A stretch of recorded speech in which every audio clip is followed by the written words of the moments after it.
And the little boy will manage to look at those pleading eyes and slip a piece of bread off the table and give the dog that's looking up there with that terribly sad look in his eyes. We all do it. And she's using this. She said, Master, but the dogs that are the house dogs, they eat the crumbs that fall under the table. Human nature hasn't changed very much, has it? And this little cute saying of hers pleased Jesus. He said, all right, I give you a request. And she went on her way, and her daughter was healed. It's more a human interest story than anything else. Again, we turn back to our main subject, which is the training of the 12, away from the main cities of Judea and Galilee. Matthew 15:29. And Jesus went on from there and passed along the Sea of Galilee. And in fact, Mark's account adds through the region of the Decapolis. Now this deca, of course, always means 10. Polis is the Greek word for city.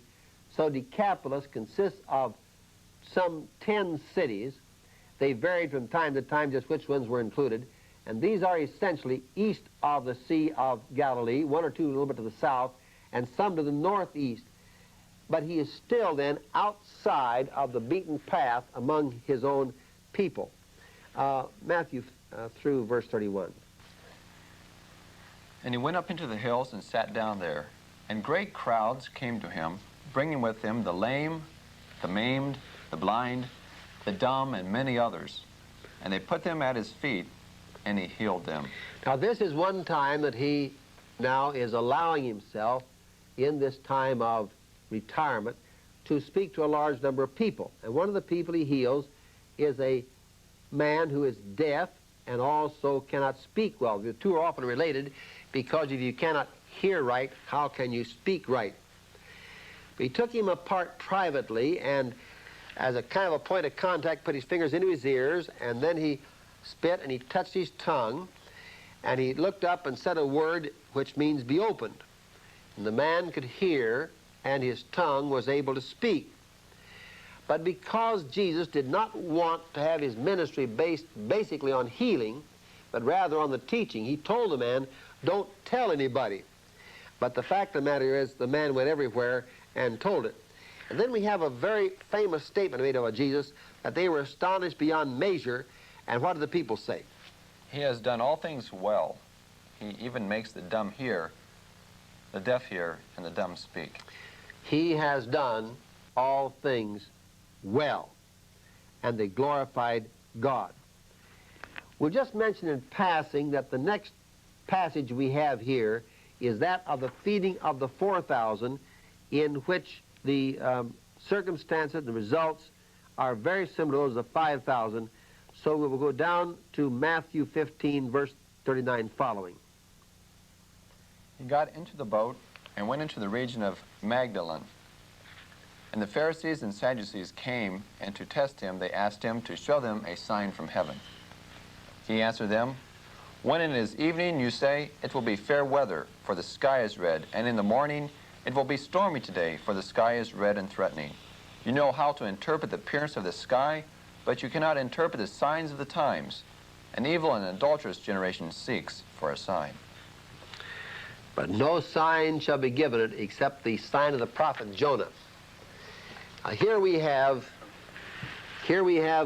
a man in the Old Testament who was for 3 days in the belly of the great fish which God prepared. Jesus, after his death, is going to be in the earth and raised on the 3rd day. And he makes the apparent so-called resurrection of Jonah from the belly of the fish a symbol of his own resurrection back to life again. I trust that you will not only understand, but participate in the resurrection of which Jonah was a type. And he left them, and getting into the boat again, he departed to the other side. Now they had forgotten to bring bread, and they had only one loaf with them in the boat. And he cautioned them, saying, take heed, beware of the leaven of the Pharisees and of the leaven of Herod. And they discussed it with one another, saying, we have no bread. And being aware of it, Jesus said to them, why do you discuss the fact that you have no bread? Do you not yet perceive or understand? Are your hearts hardened? Having eyes, do you not see? And having ears, do you not hear? And do you not remember? When I broke the 5 loaves for the 5,000, how many baskets full of broken pieces did you take up? And they said to him, 12. And the 7 for the 4,000, how many baskets full of broken pieces did you take up? And they said to him, 7. And he said to them, do you not yet understand? There may be one word here we should explain. In the day when we buy our bread at the store or at a bakery, we may not realize that this word leaven is simply yeast, like our mothers and grandmothers used when they baked bread at home. This is often used in the Bible as a symbol of the small, invisible truth developing into a greater truth, or it is also a representation of evil. And so here what he's talking about is the leaven of the Pharisees, that is the ideas of the Pharisees, and the yeast of Herod, or the yeast of the Sadducees. That is, he tells them to beware of the ideas which come from these sources other than himself. Because like leaven, these ideas spread all the way through life and fill up the life. And they're not aware that he's talking about these ideas at the moment. And they said, why is he warning us against eating the bread which might be baked by Pharisees and by Sadducees? We don't even have any bread with us, maybe one loaf. And Jesus understood what they were saying and said, don't you understand? You wouldn't have to worry about having something to eat. I have just recently fed 5,000 with very little material and 4,000 with very little material. I could take your one loaf of bread and feed you. I'm not warning you against that. What I'm warning you against are the ideas which come from Herodians, Pharisees, and Sadducees.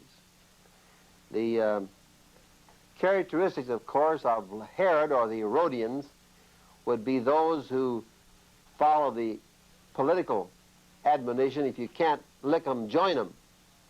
That is, Herod represents the power of Rome, and if you can't defeat Rome, then get the best you can out of it, become a tax collector, a publican, and become an Herodian. Or the idea that the way to solve our problems is by increasing the severity of our observance of laws, the view of the Pharisees.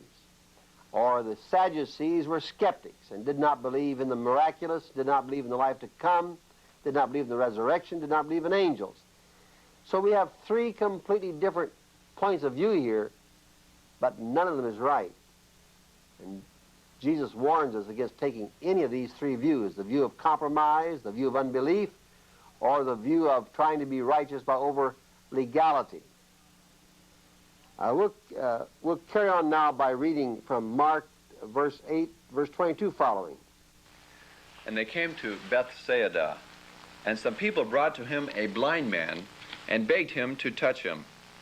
And he took the blind man by the hand, and led him out of the village. And when he had spit on his eyes and laid his hands upon him, he asked him, do you see anything? And he looked up and said, I see men, but they look like trees walking. Then again he laid his hands upon his eyes, and he looked intently, and was restored, and saw everything clearly. And he sent him away to his home, saying, do not even enter the village. We make 2 points here. First of all, that healings, even when God grants them, are not always instantaneous or immediately complete. This man's healing here is in 2 stages.